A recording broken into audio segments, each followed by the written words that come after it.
நான் தான் உங்க fun bus Saravanakumar. So corona awareness சம்மந்தப்பட்ட வீடியோஸ், ஃபோட்டோஸ்லாம் போடுங்க. நெறைய பேர் கேட்டிருந்தீங்க.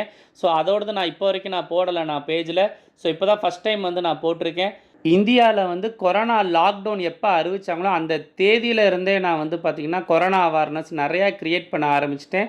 India's first corona awareness create பண்ணது அது நான் தான். என்னால அது ஸ்ட்ராங்கா சொல்ல முடியும். ஏன்னா, அந்த லாக்டவுன் போட்ட அந்த தேதியில இருந்தே பொதுமக்களுக்கும் சரி, போலீஸ்க்கும் சரி, நான் வந்து கொரோனா அவேர்னஸ் கிரியேட் பண்ண ஆரம்பிச்சுட்டேன். 11,000 மாஸ்க், 3000க்கு மேல ஸ்ப்ரே பாட்டில்ஸ், ப்ளஸ் வந்து வண்டியில ஒட்டக்கூடிய அந்த அவேர்னஸ் ஸ்டிக்கர்ஸ், கொரோனாவோட அவேர்னஸ் ஸ்டிக்கர்ஸ், இந்த மாரி என்னால எந்தெந்த வழியிலலாம் கொரோனா அவேர்னஸ் குடுக்க முடியும், எல்லா வழியிலயுமே நான் வந்து குடுத்தேன். இது மட்டும் இல்லாம பார்த்தீங்கன்னா, அரிசி, ப்ளஸ் வந்து பிஸ்கட்ஸ், ப்ளஸ் வந்து வாட்டர் பாட்டில்ஸ், நெறையா சப்போர்ட் வந்து அந்த கொரோனா டைம்ல ஒரு 1 இயராவே நான் வந்து குடுத்துக்கிட்டே இருந்தேன். நெறையா பேப்பர், டிவிலலாம் நெறையா நான் வந்து வந்திருக்கேன்.